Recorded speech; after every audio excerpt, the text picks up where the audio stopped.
आप आईएएस बन जाएंगे, आईएएस बनना कोई इतनी मुश्किल बात भी नहीं है। आप कलेक्टर बनेंगे, बहुत ताकत होगी आपके पास, गाड़ियाँ मिलेंगी, सब लोग सलाम ठोकेंगे। अगर यही जीने का पर्पज़ है, यही ज़िंदगी का उद्देश्य है तो ठीक है, बन जाइए, लेकिन इससे देश को फायदा नहीं, इससे देश को नुकसान ही है। हमें आज के लोकतंत्र में सामंत नहीं चाहिए आईएएस सीट पर बैठे हुए।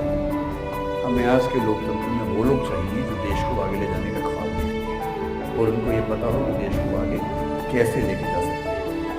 एक टीचर ने क्लास में बच्चों से सवाल पूछा, मैथ्स के टीचर ने क्लास में बच्चों से सवाल पूछा। उसने कहा, मेरे पिताजी को सफ़ेद कपड़े पहनना पसंद है और मेरी माताजी को चावल खाना पसंद है, बताओ मेरी उम्र कितनी है। तो कुछ बच्चे सीरियस हो गए, कुछ हंसने लगे, कुछ कागज पेन लेके निकालने लगे। अब सवाल कितना बेहुदा है, मेरे पिताजी को सफ़ेद कपड़े पसंद है, मेरी माँ को चावल खाना पसंद है, बताओ मेरी उम्र कितनी है। तो एक बच्चे ने हाथ खड़ा किया, उसने कहा, सर मैं बताता हूँ। टीचर ने कहा, बताओ। बोला, सर आपकी उम्र 40 साल है। टीचर गदगद हो गया कि भाई कैसे निकाल लिए इसने, सही निकाला एकदम। उसने कहा, यार मैं पागल हो गया हूँ, तुम जरा आओ, जरा समझाओ कैसे निकाला। उसने कहा, सर सिंपल सा फार्मूला है, मेरे घर के पास में एक भैया रहते हैं, 20 साल के हैं, आधे पागल हैं, तो मैंने 2 से मल्टीप्लाई कर दिया, पूरा पागल, तो अब 40 के हैं।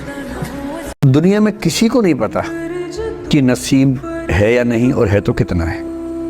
सब तुक्का लगा रहे हैं, मैं भी तुक्का लगा रहा हूँ। ठीक, जो हार जाता है ना, उसको तसल्ली देना बहुत ज़रूरी है, वरना वो जी नहीं पाएगा। और पराजित व्यक्ति को तसल्ली देने के लिए सबसे अच्छा शब्द है नसीब, भाग्य, नियति, बहुत ज़रूरी है।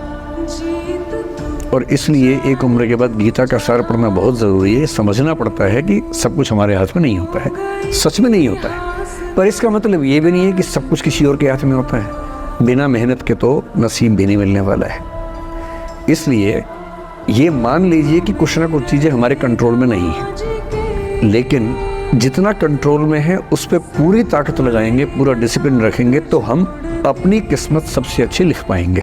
थॉमस एडिसन को स्कूल के लोगों ने कहा कि ये पागल बच्चा है, हम नहीं झेल पाएंगे इसको, स्कूल से निकाल दिया उसको। उसकी माँ बड़ी समझदार थी, तो बच्चे को माँ लेके आई घर। बच्चे ने पूछा, मम्मी मैं स्कूल नहीं जाऊंगा कल से? तो बोली, हाँ बेटा, क्यों? तो उसने कहा, प्रिंसिपल कह रहे थे कि बाकी बच्चे तुम्हारे साथ चल नहीं पाएंगे। बात तो सही बोली, पर दूसरे तरीके से बोली। घर में पढ़ाया, 12 साल की उम्र में उसको सेल्समैन बना दिया। 14 साल की उम्र में वो टेलीकॉम ऑपरेटर बना पहली बार। जिज्ञासा पैदा हुई, रिसर्च करने लगा। करते करते उसने 20-25 की उम्र में, जिसको हम फोनोग्राफ कहते हैं, उसका आविष्कार किया। और वो आदमी जिसको स्कूल ने पागल कह के, मेंटली रिटार्डेड कह के निकाला था, 1078 पेटेंट उसके नाम पे हैं। ये वो बच्चा था, क्योंकि उसको स्ट्रगल मिली। जिसको स्ट्रगल नहीं मिलेगी, कोई खास तीर नहीं मार पाएगा। सही बात है। 22-25 साल का बच्चा सिगरेट की शॉप पे जाके बोला, एक सिगरेट देना भैया। साथ में एक 100 साल का आदमी खड़ा हुआ था। उसने कहा कि बेटा, सिगरेट पीना अच्छी बात नहीं है, फेफड़े जल जाते हैं, और बेटा गलत बात है, सिगरेट मत पिया करो, जिंदगी खराब हो जाएगी, ऐसा मत किया करो। उससे कहा, अंकल आपकी उम्र कितनी है? बोले 100 साल। बोला, अंकल मेरे दादाजी की उम्र 125 साल है। तो 100 साल वाला अंकल बोला, वो सिगरेट नहीं पीते होंगे जरूर?